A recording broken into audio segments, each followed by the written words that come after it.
सत्संग से सोधी आवे, नहीं जीव 84 में जावे। सत्संग से सोधी आवे, नहीं जीव 84 में जावे। अब मेटो द्वेष और राग, हो राग या उम्र बतेरी जाली। अब मेटो द्वेष और राग, हो राग या उम्र बतेरी जाली। तो पुण्यात्मा परमात्मा प्रत्येक युग में आते हैं और अपना ये तत्व ज्ञान जो 5वां वेद ये सुनाते हैं। अब जब परमात्मा ने उस 5वें वेद में आकर बताया है,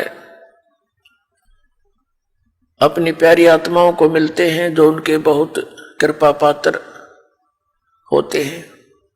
वैसे तो उनके सभी ही प्रिय हैं, चींटी से लेकर हाथी तक, रंग से लेकर राजा तक, हम एक ही परम पिता के बच्चे हैं। चाहे किसी मजहब धर्म से हम संबंधित रखते हो, लेकिन हमारा मूल पिता एक ही है। वो कबीर देव है, वो परम अक्षर ब्रह्म है, वो हमारा जनक है।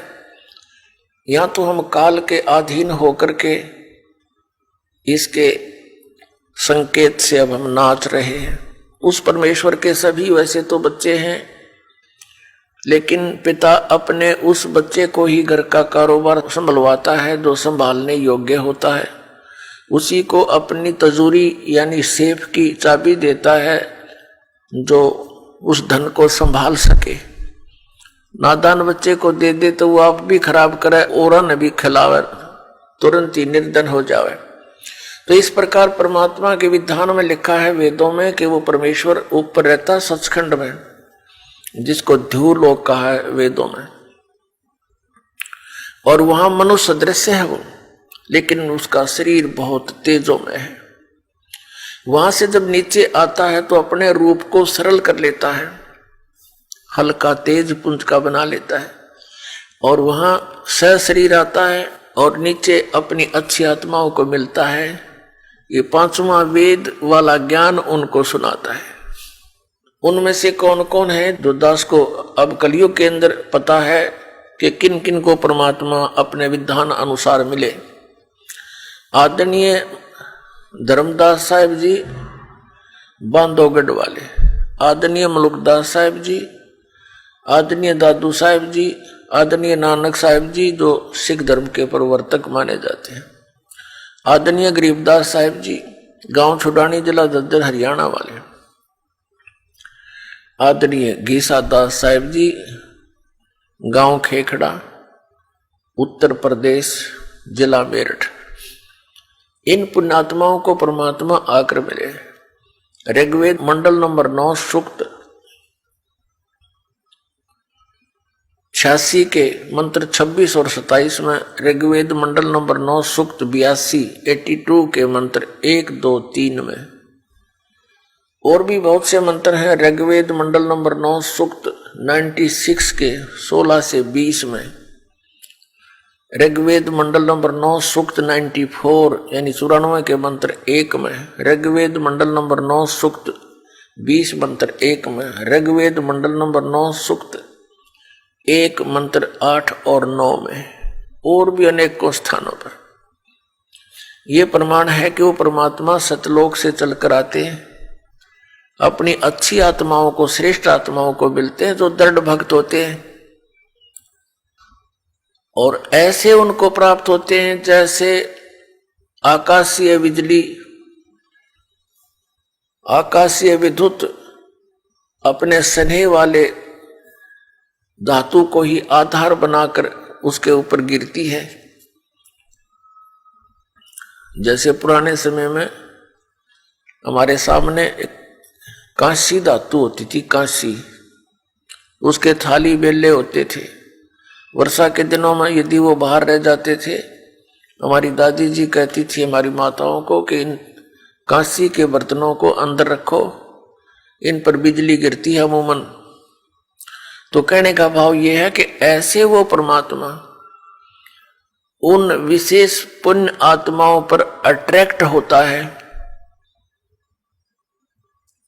किस लिए कि वो मेरा काम कर सकते हैं। बाकी तो बालक है, वो इस धन को खराब कर सकते हैं। इसलिए उन पुण्यात्माओं को इस कलयुग में आकर मिले। वैसे तो परमात्मा अपनी प्यारी आत्माओं को बहुतों को मिले हैं, लेकिन उनको वो धन दिया नहीं। मिले अवश्य हैं कि उनकी दृढ़ता ना पाने से उनको वो धन दिया नहीं जो इन पुण्यात्माओं को दिया। अब प्रसंग है कि हम इस बहुत ही गंदे लोक में रह रहे हैं और यहाँ का स्वामी है ये काल भगवान, ज्योति स्वरूपी निरंजन, जिसको सरपुरुष कहते हैं। और इसके 3 पुत्र हैं, रजगुण ब्रह्मा जी, सतगुण विष्णु जी, तमगुण शिव जी, और दुर्गा इनकी पत्नी है। ब्रह्मा विष्णु महेश की माता है। इस काल भगवान को श्राप लगा हुआ है 1 लाख मानव शरीरधारी प्राणियों का नित आहार करने का। पुण्यात्माओं, हम चतुर्गणे हो गए, एक थोड़ी सी शिक्षा प्राप्त करके छोटी मोटी कोई पोस्ट हमें प्राप्त हो जाती है और समय पर 2 रोटी ठीक प्राप्त हो रही है, तो हमने भगवान के मार्ग का ज्ञान नहीं रहा और ना इतनी आवश्यकता समझते, और हमने अभी तक जो सुना है वो अज्ञान भर रखा है। और ये तत्व ज्ञान जो प्रारंभ होता है, ये मन ना जाने कितने जो है ऑब्जेक्शन पैदा कर देता है। लेकिन परमात्मा के ज्ञान में इतना वजन है कि इन सब शंकाओं का वो समाधान कर देता है। लेकिन उसके लिए आप जी ने सत्संग सुनना पड़ेगा, चाहे ना चाहते हुए भी सुनना पड़ेगा, चाहे आपकी इच्छा हो चाहे ना हो, ये सुनना पड़ेगा। और फिर देखना